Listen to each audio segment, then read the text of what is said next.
आए हुए हैं। अरुण जी, किस तरीके से चुनाव को लेकर तैयारी चल रही है? विभिन्न जनपदों में ज़्यादा किस तरीके से लोकसभा की तैयारी कर रहे हैं?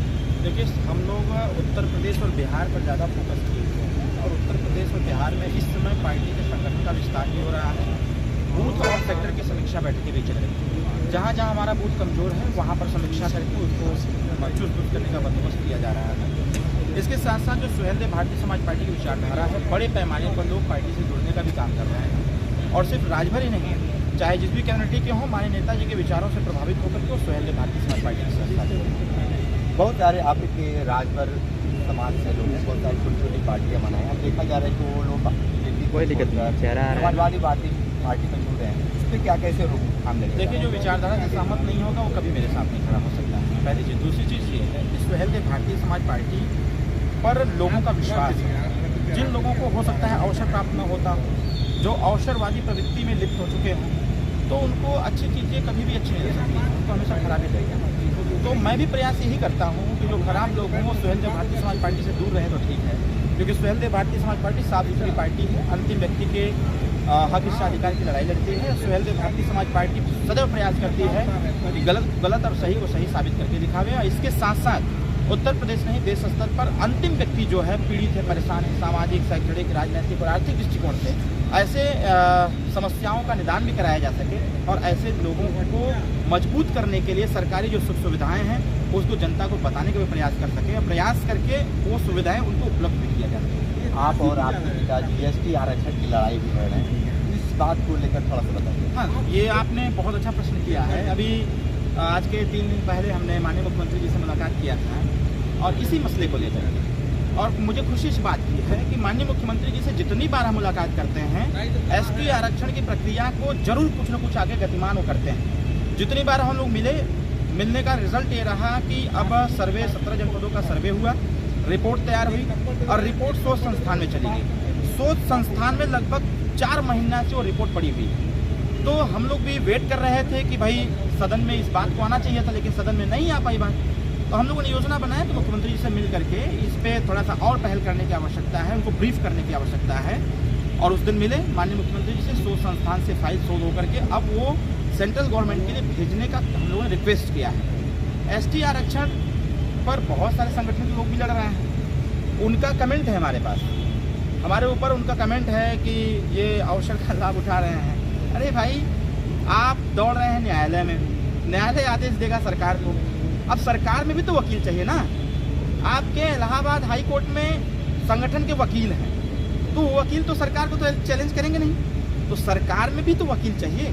तो सरकार में वकालत हम कर रहे हैं, तो अब इससे अगर किसी को दिक्कत हो, तकलीफ हो, तो वो उनका विषय है। उनके कहने से, उनके विरोध करने से, उनके कुछ टिप्पणी कर देने से हम अपनी आदत में सुधार लाने वाले नहीं, पहली चीज़। दूसरी चीज़ ये कि उसी समाज से हम भी हैं और एक बड़ा तबका हमारे साथ खड़ा है, तो उनसे तो कुछ लोग पूछते होंगे, हमसे बहुत सारे लोग पूछते हैं, तो उनको हम जवाब क्या देंगे? जब माननीय मुख्यमंत्री जी से मिलते हैं, उनसे बात करते हैं, फाइल हमारी आगे बढ़ती है तो मुझे खुशी होती है। और सबसे अच्छी बात यह है कि फाइल जितना आगे बढ़ता है उसकी रिपोर्टिंग भी माननीय मुख्यमंत्री कार्यालय से हमारे तक आती है। ये बात आ रही है सामने कि आप कई बार आपने प्रस्ताव भिजवाया है, वो प्रस्ताव बस किताबों में या दफ्तरों में तक क्यों सीमित रह जा रहा है? देखिए, ये इसलिए हो रहा था क्योंकि इस पर मजबूती से पहल नहीं हो पा रही थी, और पहल न होने की वजह से सिर्फ ये न्यूज़पेपरों में और खबरों में बन करके सारी प्रक्रियाएं रह जाती थी। इस पे अब इसको बताएंगे तो लोग पता नहीं ट्रस्ट करेंगे कि नहीं करेंगे, वो करें या ना करें वो उनका विषय है।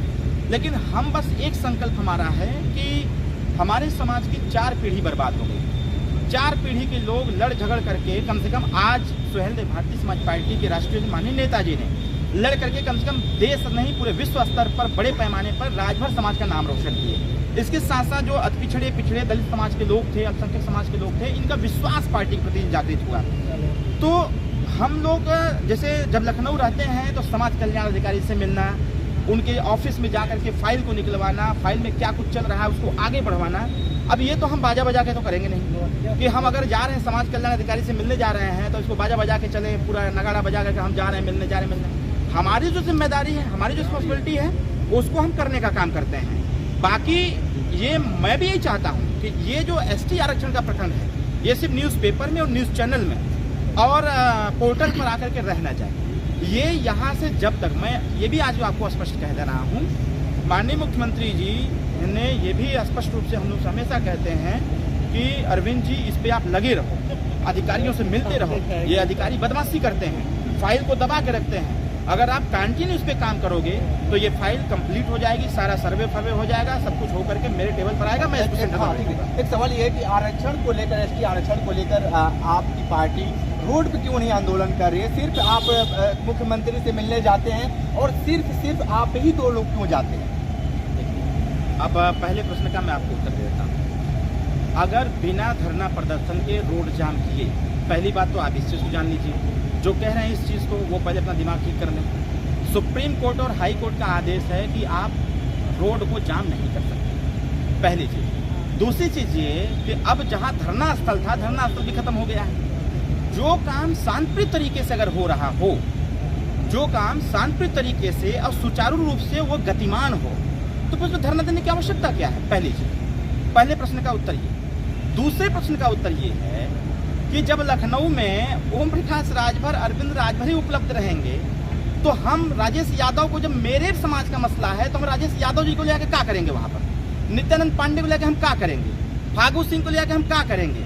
चौहान जी को लेकर हम क्या करेंगे? तो आपके समाज में बहुत सारे बड़े लीडर हैं जो उनको भी ले जा सकते हैं आप। एकदम ले जाते हैं, बस फर्क इतना है कि जब अरविंद राजभर, ओम प्रकाश राजभर मिलते हैं तो खबर बन जाती है, और जब हमारे नेता हमारे निर्देश पर मिलते हैं तो खबर नहीं बन पाती है। बस हाँ, छोटे से ब्रेकिंग में आ जाती है पेपर में कि सुहेलदेव भारतीय समाज पार्टी के डेलीगेट्स जाकर के तमाम मुद्दों को लेकर के माननीय मुख्यमंत्री जी से मुलाकात की। 4 नवंबर को भी मेरी मुलाकात हुई थी। 4 नवंबर की खबर पूरे पत्रकार जगत में कहीं नहीं आया, पूरे पत्रकार जगत में 4 नवंबर को कहीं नहीं आया। 4 नवंबर को मैं और मेरे 6 पार्टी के पदाधिकारी जाके मिले थे। मिल करके मैंने एक प्रपोजल रखा था। जो एक्स पे जो सोशल साइड है, आपने उस पर तो दिखलाए होते कि हम तमाम लोगों के साथ गए होते, तो हो सकता था जो आपको ट्वीट कर रहे हैं या जो भी आपको ट्रेस कर रहे हैं उनको पता चलता। कुछ प्रक्रियाएं होती हैं। अब जैसे अगर मुख्यमंत्री कार्यालय से फोटो नहीं मिल पा रही है तो उसको क्या किया जाएगा? अब तो हम जबरदस्ती जाकर वो मांगेंगे नहीं। पहली बात तो भाई उत्तर प्रदेश के सीएम हैं वो, अब उनसे पहले तो मिलने का टाइमिंग, शेड्यूल वगैरह वगैरह रहता है। अगर वहाँ से फोटो नहीं आ पा रहा है, हालांकि 4 नवंबर के पहले भी हम लोग की मुलाकात 3 से 4 बार हो चुकी थी, उसका भी फोटो नहीं आया, लेकिन उस दिन मुलाकात जब हुई तो उस दिन मुलाकात का सिलसिला जारी था, फोटो आ गया। जो एक संगठन है आप ही के समाज में, जागो राजभर जागो, वो सीधे तौर पर यही कह रहे हैं कि हम अपने समाज की लड़ाई हम खुद लड़ रहे हैं और आप और आपके पिताजी इसको चुनावी मुद्दा बनाकर हमारे समाज को गुमराह करना चाहते हैं। मैं ऐसे बकवास प्रश्नों पर ना टिप्पणी नहीं करना चाहता। मैं कह रहा हूँ ना, जिसको जो करना है वो करता रहे, हम ही ठेका थोड़ी ले रखे हैं, हमारे पास इतना फुर्सत है। हाँ, इतना जरूर है कि जो हमारा समाज, जो सुहेलदेव भारतीय समाज पार्टी में पूरी ताकत झोंका हुआ है, उस समाज को हिस्सेदारी प्राप्त हो जाए। तो मैं मना क्या हो गया? भारतीय जनता पार्टी भी बड़ी पार्टी है, वो भी लड़ाई लड़े ना इसकी। बहुजन समाज पार्टी है, समाजवादी पार्टी, कहाँ राजभर लीडर नहीं है? कोई जरूरी है कि कोई एक व्यक्ति ठेका लेकर बैठा हो इसका? अरे हमारा जो प्रयास है हम कर रहे हैं, हम अपने संवैधानिक लेटर पैड का इस्तेमाल कर रहे हैं, वो अपने संगठन के लेटर पैड का इस्तेमाल कर रहे हैं, तो करें ना। मैं थोड़ी रोक रहा हूँ, मैं हाथ पकड़ रोका हुआ कि नहीं आपकी बत्तियाँ नहीं हो पाएगी। उन्हीं से पूछिएगा, वो भी कुछ डेलीगेट्स लेके गए थे, राज्यसभा सांसद साहब भी गए थे, तमाम हमारे टॉप के लीडर भी गए थे। परिणाम क्या आया उसका? आखिर हमें जाते हैं तो फिर ये खबर क्यों बन जाती है भाई? हम जब जाते हैं तो ये प्रशासनिक महकमा क्यों उसमें आ जाता है, हरकत में आ जाता है कि ओम प्रकाश राजभर मिल रहे हैं, ये रिपोर्ट मांगेंगे हम लोग। अच्छा, ब्रजेश सिंह को जो चुनाव टिकट देने की बात है साफ साफ आ रही है कि आपके पिताजी की बात कर रहे हैं, ये बात में कितनी सच्चाई है? कहाँ देने की बात हो रही है? ये खबरें चल रही हैं। मैं कह रहा हूँ, मेरे खाते में अगर सीट आती है तो सबसे पहले मेरी पार्टी का पदाधिकारी चुनाव लड़ेगा। हाँ, ये खबर बनाने वाले लोग ने खबर बना दी है। लेकिन एक चीज बात ये कह रहे हैं कि आप लोग सिर्फ 3 ही टिकट क्यों मांगते हैं? सबसे बड़ा सवाल ये है। हाँ, तो इस पे अब आप भी जानकारी में रख लीजिए, हम 22 टिकट ही क्यों मांगते हैं, ये भी प्रश्न खड़ा होता है विधानसभा का। हम 3 ही टिकट क्यों मांगते हैं, ये भी प्रश्न खड़ा होता है। 3 की बात मैं इसलिए हमेशा करता रहता हूँ क्योंकि हमारी पार्टी राज्य स्तरीय मान्यता प्राप्त हो जाए, इसलिए 3 सीट हमको नितांत आवश्यक है लड़ना। पहली चीज, मांग तो रहे हैं हम 5 सीट किया, पूर्वांचल की 5 सीट, और 1 सीट मांग रहे हैं बिहार। अब वो भारतीय जनता पार्टी के ऊपर डिपेंड करता है कि उनको कितनी सीट देंगे। लेकिन हमारा बार बार प्रश्न ये हमेशा जाता है भाजपा के सामने कि 3 सीट हमको चाहिए। आते हैं पूर्व में 22 सीट में बात इसलिए कर रहा था कि 22 मांगेंगे, अगर हमको 17 भी दे देंगे तो 12 सीट जीतने के बाद पार्टी हमारी राज्य स्तरीय मान्यता प्राप्त हो जाएगी। इसके बारे में कोई भी जानकारी है नहीं। हम जब 3 सीट लड़ेंगे तो हमारा वोट ऑफ परसेंटेज बढ़ेगा, 22 सीट लड़ेंगे तो परसेंटेज बढ़ेगा, या तो 5% वोट, या तो 3 सांसद, या फिर हमारे 12 विधायक, तब हमारी पार्टी राज्य स्तरीय पार्टी होगी। अब हम क्या करें, हम न मांगे। अच्छा, एक आखिरी सवाल आपसे, भारतीय जनता पार्टी ब्रजेश सिंह को अपनी टिकट से क्यों नहीं चुनाव लड़ाना चाहती? I don't know what is the matter, मुझे नहीं पता। मेरे पार्टी का जो मसला है, जैसा खबरें चलाई जा रही हैं, मैं अब लास्ट ये बस कहना चाहूँगा, अगर माननीय जिसका नाम आप ले रहे हैं, अगर वो लड़ना चाहते हो चुनाव किसी भी दल से, तो उनको ऊपर बात करना चाहिए, बात करें चुनाव में, कोई दिक्कत नहीं। अच्छा, आखिरी सवाल है, आपके समाज के लोग बहुत नाराज हैं, उनको कैसे मनाएंगे? किससे नाराज है? आपसे, आपके हमको नहीं लगता। मैं प्रतिदिन 15 से 17 गांव में चौपाल लगाता हूं प्रतिदिन, और मैं आज ही नहीं, ये मेरा प्रतिदिन का कार्यक्रम है। ये कार्यक्रम जहां मैं आज आया हुआ हूं, ये मेरा एडिशनल कार्यक्रम है।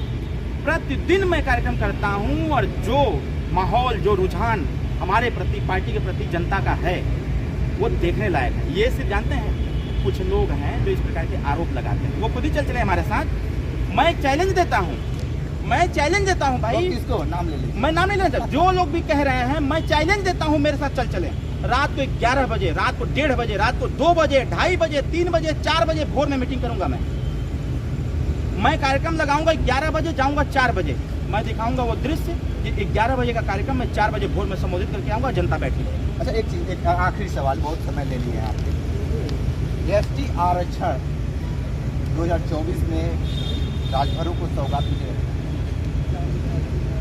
प्रयास करना हमारा काम है। ये त्वरित कोई वैसी योजना नहीं है जो लॉन्च हो जाए। अभी एक योजना लागू हुई है 8 नवंबर को, 4 नवंबर को मैं मुख्यमंत्री जी से मिला था बिजली बिल की समस्या को लेकर। इस पर कोई नहीं बोलेगा, सिर्फ कमेंट मेरे ऊपर रहेगा। 4 नवंबर को मैं मिला मुख्यमंत्री जी से बिजली बिल की समस्या को लेकर के। 8 नवंबर को आदेश हुआ कि बिजली बिल पर जो ब्याज लगाया गया 100% माफ। इसकी चर्चा तो कहीं नहीं हो पा रही भाई। आदेश हो गया, जमीन पर उतर नहीं पा रहा। जब माननीय मुख्यमंत्री जी का आदेश आज हो गया 24 तारीख, नहीं आ पा रहा है, तो जितनी जल्दी लोग समझ रहे हैं ना, उतनी जल्दी होने वाला भी नहीं है। मैं स्पष्ट रूप से कह रहा हूँ, जितनी जल्दी लोग सोच रहे हैं कि एसटी आरक्षण मिल जाएगा खटाक दे, तो इम्पॉसिबल है। हाँ, यूपी का जो काम है वो यूपी कर रहा है, हम लोग लगे हुए हैं, संगठन के लोग भी लगे हुए हैं, हम लोग भी लगे हुए हैं, सब लोग अपना अपना काम कर रहे हैं। करके जैसे ही सेंट्रल गवर्नमेंट हो जाएगा, 29 तारीख को गृह मंत्री से मिलने जा रहा हूँ, इसको भी बता दीजिए। ठीक है, तो